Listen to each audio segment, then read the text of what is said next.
Eh bien, mes chers amis, je suis très heureux, très flatté d'avoir été invité par Virginie Joron, que vous connaissez tous, puisque vous l'adorez, vous êtes des fans, je le sais, vous m'écrivez souvent. Je suis au Parlement européen avec elle, avec Christine Coton, que vous connaissez aussi par cœur, puisque c'est une célèbre spécialiste des vaccins Pfizer et de tous leurs effets, effets secondaires des études cliniques. Elle nous reprécisera ça tout à l'heure.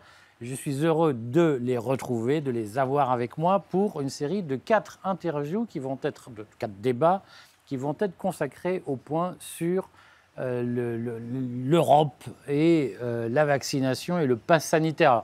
L'urgence du jour, chère Virginie, c'est que le pass sanitaire va être réadopté par l'Union européenne, mais c'est quelque chose qui suscite beaucoup de fantasmes chez les gens qui ne comprennent pas toujours, parce que c'est compliqué l'articulation entre la France, l'Europe, les normes de chaque niveau. Qu'est-ce qui va être voté au Parlement européen? Alors, vous allez tout nous dire. C'est quoi cette histoire de pass sanitaire européen? Écoutez, ce pass sanitaire, en fait, il a été voté premièrement en 2021. Et ça permet de mettre en place un cadre au niveau européen parce que la liberté de circulation est un article important de l'Union européenne, c'est l'article 21, qui permet une libre circulation des personnes entre les États membres. Donc le pass sanitaire, en fait, à l'origine, a été mis en place pour lutter contre la propagation du virus.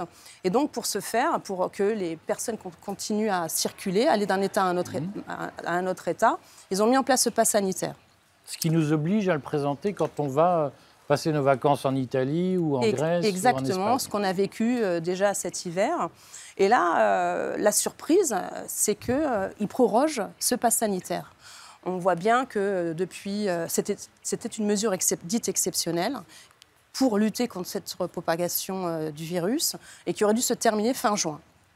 Or, la Commission a considéré que la pandémie allait revenir. Ça, c'est une certitude pour eux. Donc, il fallait proroger ce pass sanitaire. Donc, effectivement, on va avoir ce sujet au vote. Malheureusement, on aurait dû le voter demain. Alors, ce qui est quand même curieux, c'est qu'il n'y a pas de débat autour de cette question. Alors, demain, 7 juin, pour que ce soit clair au moment de la diffusion. Voilà, demain, 7 juin, c'était un sujet qui était normalement mis au vote, sans débat parlementaire. Ce qui est quand même curieux parce que ça touche quand même nos libertés, que ce soit au niveau européen. Mais c'est ça, là, un petit peu la problématique aussi, c'est que le pass sanitaire au niveau européen, il a un impact direct sur les passes sanitaires au niveau de chaque État membre. Parce qu'en fait, ce cadre permet de contrôler et de continuer à ce que les États membres, par des mesures nationales, continuent à mettre en place un pass sanitaire. On le voit bien en France. Aujourd'hui, il est suspendu. Mais quand même, pour accéder à un hôpital, il faut un pass sanitaire. Donc, cette combinaison des deux, aujourd'hui, qui quand même touche nos libertés de circuler, d'aller travailler, parce que certains ont perdu leur métier, n'est pas débattue ici au Parlement européen. Et moi, ce que je dénonce, encore une fois, c'est que, pas de débat, et aussi, il y a une consultation de la Commission qui s'est faite le mois dernier, à peu près un mois, où la Commission, dans une volonté de démocratie, a ouvert son site Internet pour consulter les gens. Il y a eu à peu près 385 000 de personnes qui ont donné un avis. On a fait une étude... 385 000 personnes a émis un avis. De toute l'Europe. Et c'était donc une avalanche d'avis négatifs. On a pris un échantillon de 1000 avis. Il y a eu 2 avis positifs. Et encore très ambigu parce que c'était en allemand et c'est vrai que ce n'était pas très clair. Donc tout ça pour dire qu'aujourd'hui, même si ce n'est pas demain, mais c'est reporté au 23 juin, il n'y a pas eu de débat de fond sur cette question. On s'interroge du pourquoi de cette prorogation, puisqu'on voit bien que le vaccin n'a pas empêché la contamination, n'a pas empêché la diffusion. Donc le fondement de ce pass sanitaire, aujourd'hui, on peut le dénoncer. Et c'est vrai que pour moi, c'est un scandale parce qu'encore une fois, on met en place un système contraignant qui, sur le fond, ne se justifie pas. Alors, ce que les gens ont besoin de comprendre, c'est qui prend l'initiative de proroger le pass sanitaire? Ce sont les États qui se réunissent dans un conseil? C'est la Commission? Est-ce que les parlementaires sont à l'origine de cette demande? Qui décide? C'est la Commission. C'est la Commission qui a fait cette proposition. La Commission donc, envoie une proposition d'aménagement du règlement qui va en commission qui va suivre le dossier. Et c'est en commission, après, un rapporteur va se saisir du dossier. Normalement, il devrait y avoir débat, mais là, pour le coup... Un rapporteur au sein du Parlement. Au sein du Parlement, donc un parlementaire. Mais en fait, il n'a pas, à part suivre la feuille de route de la commission et peut-être quelques discussions sur des articles. C'est là, pour le coup, le cas, puisqu'on aurait dû avoir ce vote demain, et ça n'a pas été le cas, parce qu'il y a 2 articles qui posent problème au Conseil. Le Conseil, ce sont donc les États membres. Par exemple, il refuse que la Commission s'arroge le droit de faire elle-même des études d'impact, alors que certains États membres souhaiteraient avoir leurs propres études d'impact. Donc il y a quelques articles qui coincent, mais c'est pas sur la forme, c'est des petites virgules et des petits points que là ils sont en train d'améliorer, parce que effectivement dans cette Union européenne, il y a quelques États membres qui ont encore quelques critiques. Mais globalement, il n'y a pas eu de débat autour du fond. C'est-à-dire, à quoi sert ce pass? Est-ce qu'il a servi? Est-ce qu'il y a eu des résultats? Et est-ce qu'en fait, la balance risque-bénéfice, notamment en termes de liberté individuelle, parce que c'est quand même la valeur de l'Union européenne, liberté de circulation, liberté d'aller travailler, la non-discrimination, parce que c'est quand même un outil qui est très discriminant, et d'exclusion. Donc tous ces sujets de valeur européenne n'ont pas été débattus, ni à la Commission, ni au Parlement, ni au sein du Conseil. Le texte qui doit être voté, il sera voté quel jour? Alors il sera voté le 23 juin. Le 23 juin, c'est à Bruxelles ou Ça sera à Bruxelles. À Bruxelles. Ce texte, quelle est sa nature? C'est une directive? C'est un règlement. Un règlement, donc il est d'application directe. Tout à fait. Dans les pays. Exactement. Est-ce que le Conseil européen, le Conseil des représentants des États membres, a été consulté sur le sujet? Ça tombe bien, parce que c'est Macron aujourd'hui le président de ce Conseil européen. Évidemment qu'il a été consulté, évidemment qu'il soutient cette décision. Il n'y a pas de discussion sur le fond, c'est acté. C'est maintenant, voilà, comme je l'ai dit, quelques petits détails d'articles, mais c'est une volonté de ces 3 institutions. Malheureusement, le Parlement va l'acter. Je ne prédis pas de combien de votants en sa faveur va être dénombré. Mais on a bien vu que déjà, au premier vote l'année dernière, c'était très majoritairement accepté. Il y a 1 mois, nous avions voté encore ce pass sanitaire pour qu'il soit débattu en trilogue, et ça a été voté en majorité. Dites aux gens ce qu'est le trilogue. Trilogue, c'est une espèce... c'est ça, c'est donc des discussions entre pas la trilatérale. Non. Bon, c'est presque. C'est des réunions entre les 3 institutions où chacun argumente pour défendre ses intérêts. Alors, moi, j'ai une question, pardon, Eric. Vas-y, Christine. Mais quels sont les arguments scientifiques? Il n'y en a pas. Il n'y a pas du tout d'arguments scientifiques. Là, dans ce que j'entends, il y a strictement toutes les décisions ne reposent en rien sur des études qui auraient prouvé une quelconque utilité de... C'est toute la problématique, parce qu'on a demandé une étude d'impact à la Commission, il n'y en a pas. Donc, ce qui veut dire que le sujet n'est pas là. Le sujet est sans doute ailleurs. Alors, Mais il n'y a pas une obligation de faire une étude d'impact pour des règlements? Il aurait dû y avoir. Il y avait au départ, quand ils ont mis en place ce règlement, il était inscrit qu'ils devaient faire une étude d'impact, mais ils ne l'ont pas faite. Et il n'y a pas non plus d'études scientifiques qui prouvent du bon résultat de ce pass sanitaire. Est-ce que tu en connais, toi, Christine, des études scientifiques sur l'utilité des passes sanitaires? Alors moi, c'est pas trop mon secteur, puisque là, on est vraiment dans les études en vie réelle, et moi, je suis vraiment concentrée sur les essais cliniques. Ce que j'ai vu, par contre, c'est une étude à laquelle fait référence un document de l'Europe qui dit que les vaccins auraient épargné 500 000 morts. Alors, je ne sais plus si c'est dans le monde ou si c'est en Europe. En tous les cas, ça, c'est toujours la même histoire. Ce sont des méthodologies où on fait des modélisations, des estimations. Et quand on regarde finalement en vie réelle, épargner 500 000 morts, on ne sait pas trop où, puisque quand on regarde l'Europe, on est plutôt en surmortalité. Et là, ça commence à toucher les tranches assez jeunes, c'est-à-dire à partir de 14 ans.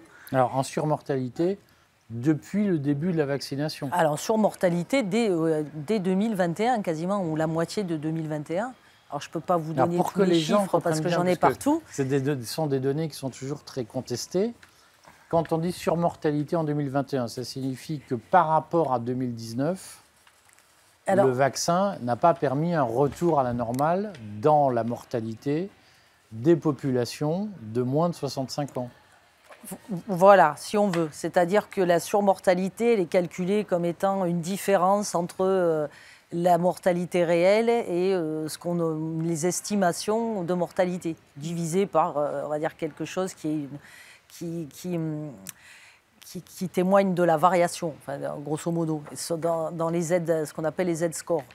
Et quand on voit qu'on a des valeurs, des nombres qui sortent de la normale par rapport à ces normes supérieures et inférieures, quand on est par exemple ici, on voit qu'on a un problème.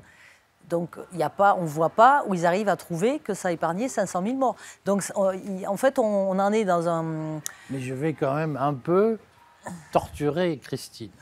Parce que l'INSEE, je me fais l'avocat du diable, mais c'est le jeu d'une information loyale et équilibrée. L'INSEE te dirait que quand on compare la mortalité, la surmortalité 2021 des pays européens, il y a quand même une surmortalité modérée dans les pays où il y a eu un taux de vaccination plus élevé. Alors, l'INSEE dit ce qu'elle veut. Il y a d'autres études qui ont corrélé le nombre les taux de contamination ou les décès avec le taux de vaccination. Et plus on est vacciné, et plus il y a de décès ou plus il y a de contamination. Donc, alors, on en est toujours à ces problèmes de méthodologie. Quelle étude on prend en référence? Et toutes les politiques qui sont faites en France, puisque moi, c'est ce que je connais, donc elles se basent systématiquement sur des études en vie réelle, et très peu, finalement, les résultats des essais cliniques, qui ont des méthodologies qui sont critiquables. Et à côté de ça, on a des milliers d'articles sur des effets indésirables ou des tas de choses. Et ces articles-là, on ne les regarde pas. Donc on regarde systématiquement que ce qui nous arrange pour imposer là où on veut aller. Donc il y a un parti pris, la méthodologie, ce n'est plus du tout au service, on n'est plus du tout dans le scientifique. C'est-à-dire si je choisis uniquement les études qui m'arrangent pour prouver que j'ai raison, en occultant des centaines ou des milliers d'études qui pourraient prouver que j'ai tort, forcément, on est toujours dans cette histoire on se justifie avec des études qui nous donnent raison. Bon, mais face à tout ce flou quand même, Virginie, on a une question qui est comment se fait-il qu'il y a une apparente apathie dans les parlements nationaux, mais aussi au Parlement européen? C'est-à-dire qu'on pourrait se dire que face à la procédure de passage en force, parce que c'est ça, de la Commission sur ce renouvellement du pass sanitaire, on pourrait se dire qu'un certain nombre de groupes opposent au moins une résistance formelle en disant on ne peut pas faire comme ça, il nous faut une étude d'impact, on ne peut pas la faire adopter sans débat. Qu'est-ce qui se passe au juste? Écoutez, nous déjà, notre groupe, sur ce point, depuis le début, on a voté contre. Je vois que depuis l'an passé, ce groupe... Tout le monde dans votre groupe a voté contre? Tout le monde dans mon groupe a voté contre. Donc, groupe Identité Démocratie. Donc, le groupe, on rappelle, c'est un groupe qui comporte plusieurs nationalités différentes. Plusieurs nationalités. Vous avez qui dans votre groupe? On a donc les Italiens, des Autrichiens, on a des Danois, on a des Flamands, j'ai dit Autrichiens. Les Flamands, ils ont voté contre aussi? Je crois que oui, mais majoritaire. Parce qu'au sein du Parlement national belge, ils ont voté pour. Il me semble qu'ils ont voté contre. Je crois qu'au départ, l'année dernière, ceux qui nous avaient fait défaut, c'était la Lega, les Italiens. Ils avaient voté pour le pass sanitaire, mais bon, il y a un contexte particulier parce qu'ils sont au sein du gouvernement. Donc ils étaient un peu mains liés. Là, ils ont changé de posture. Donc on s'est retrouvés à beaucoup plus voter contre cette décision le mois dernier. Après, il y a aussi un autre groupe, c'est les ECR, qui, maintenant, sur cette question, est beaucoup plus clair. Parce qu'en fait, il y a eu un recul aussi. Dites aux Français, qui sont les ECR? Ce sont des conservateurs. Donc, eux aussi, un groupe souverainiste, dit conservateur, plutôt libéraux aussi, et qui sont à peu près une soixantaine de députés. Et eux, maintenant aussi, se sont positionnés contre le pass. Donc, on est un noyau qui, quand même, a grandi depuis un an. Est-ce que les autres groupes sont unanimes Non, parce que pour le PPE, par exemple... Donc, qui est l'équivalent de l'ex-UMP, voilà, des Républicains. Donc c'est curieux, dans les Républicains français, il n'y a que M. Bellamy qui se prononce contre. L'année dernière, il s'était abstenu. Là, cette année, il a voté contre et il est le seul. Donc c'est curieux parce qu'après, même chez les LR, il y a des discours différents au plan national. Donc bon, voilà, c'est vrai que malheureusement, nous ne sommes pas assez nombreux pour inverser la tendance. Mais bon, vous avez voilà, entre 130 et 150 députés minimum qui voteront contre. Parmi les Verts, c'est pareil. Moi, je regarde surtout ce que font les Français. Les Français, les écologistes votent pour, à part Mme Rivasi. La France insoumise, c'était difficile de les faire voter contre l'année dernière. Là, maintenant, ils ont un peu compris qu'il y avait un créneau, donc ils sont un peu mieux... Cela dit, Mélenchon a dit qu'il n'aura aucun problème à aller débusquer chaque non-vacciné pour Exactement, c'est pour lui infliger l'injection. C'est pour ça que le discours est assez ambigu et ça se ressent dans leurs travaux ici au sein du Parlement européen. C'est pour ça que je le souligne, parce que c'est vrai que il y a des doubles discours, hein, comme je vous le dis, avec les LR notamment, où sur le plan national, certains, effectivement, mais ils avaient effectivement divisé leur position de vote, on l'avait vu lors du passage au pass vaccinal, mais en tout cas au niveau européen, même au sein du PPE, M. Bellamy est tout seul. Mais juste pour compléter, parce que c'est important de souligner, pour compléter ce qu'a dit Christine, pas d'études scientifiques, on est bien d'accord, mais parce qu'en fait, ce n'est pas leur objectif. Et là, je vais juste vous citer, dans la proposition du règlement modifié, donc proposée par la Commission, ils disent bien que cette proposition d'extension du certificat d'1 an jusqu'en juin 2023, c'est parce que c'est un outil qui facilite l'accroissement du taux de couverture vaccinale, qui reste un objectif essentiel dans la lutte contre la pandémie. Donc c'est ça, maintenant c'est acté. C'est pas, ils s'en fichent des études scientifiques, ils s'en fichent de la propagation du virus. Ce qui compte, c'est la vaccination. Et ça, je pense qu'on en parlera après. Il y a une politique du tout, à tous les étages. Il faut vacciner tout le monde. Et c'est d'ailleurs ce qu'a dit Mme von der Leyen. Avec des vaccins sûrs et efficaces, bien entendu. Sûrs et efficaces. Et ils vont mettre le focus sur ces 150 millions au mois de décembre de non-vaccinés. Maintenant, apparemment, ça a baissé. On sera à 90 millions. Et donc, il va y avoir toute une stratégie là, de politique vaccinale. Et on le voit bien, le pass permettant cette stratégie. Alors, on va y venir dans l'épisode suivant. Moi, je voulais quand même vous poser une question indiscrète, Virginie, parce que je suis très intrusif. Vous êtes devenue une vedette en France dans les milieux, on va dire, complotistes. Moi, j'aime bien ce mot parce qu'il ne me gêne pas, mais dans le milieu des gens qui ne sont pas prisonniers de la propagande officielle. Est-ce que, j'ai deux questions, est-ce que vous subissez des pressions? Et est-ce que vous recevez beaucoup de soutien de la part de vos admirateurs ou tristes, puisqu'il y en a au moins autant des deux côtés? Alors, de la pression, je vais être honnête avec vous, non, j'en ai pas. Par contre, je reçois énormément de soutien, beaucoup d'appels téléphoniques, beaucoup d'emails. Et d'ailleurs, je remercie encore aujourd'hui ceux qui m'ont envoyé le contrat Pfizer non grisé. Et c'est vrai que ça fait plaisir parce qu'on se dit que finalement, on nous entend. Et ce que je ressens dans ces soutiens, c'est qu'il y avait un défaut d'information. Et le fait d'expliquer, de prendre le temps aujourd'hui encore d'être pédagogue, c'est ce que les gens attendaient. Et c'est ce qu'ils attendent de nous. C'est mon travail, en fait, d'expliquer, de dire ce qui va se passer. Et moi, on ne me traite pas encore de complotiste, je touche du bois parce que je m'appuie que sur les documents. Les gens sont bien élevés, vous ne dites pas en face. Oui, non, alors effectivement, il y a quelques journalistes qui, de toute façon, quoi que je fasse, sont dans l'insulte, mais ça, c'est pas grave, je les ai identifiés. Mais sinon, tout ce que je dis, je ne l'invente pas. Vous voyez, je suis venue avec la communication de la commission, avec les extraits de vote, un avis d'une personne qui a donné un avis, qui a subi la consultation. Donc, je m'appuie que sur des sources de la commission ou du Parlement. Donc ça crédibilise mon message. Et c'est vrai que tous ces soutiens, ils sont présents. Il faut qu'ils continuent, les gens, à vous dire, les Virginie, allez-y. Un club de pom-pom girl. Non, mais c'est surtout parce qu'il y a un échange. Des fois, je reçois des appels téléphoniques, des gens qui sont en détresse. C'est ça moi qui me fait... Et qui est mon moteur. Il y a beaucoup de gens en détresse qui ont vécu la vaccination forcée, d'autres qui ont perdu leur travail. Et ça, moi, c'est...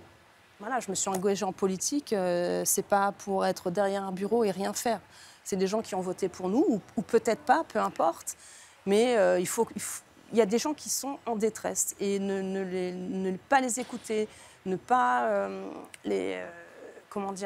engager une communication avec eux, les entendre. Ou même des fois, j'en ai invité ici sur des plateaux, j'ai invité beaucoup de collectifs pour qu'ils s'expriment, un collectif de femmes, des infirmières qui ont perdu leur travail, alors que ça faisait 20 ans qu'elles faisaient ça, et qu'elles n'ont pas compris pourquoi du jour au lendemain, on les jetait dans la rue sans rémunération, parce qu'elles avaient décidé que l'obligation vaccinale était trop tôt. Bon, on retient le message. Il faut soutenir Virginie et n'hésitez pas à lui dire que vous l'aimez et soutenez-la. Allez, à très vite.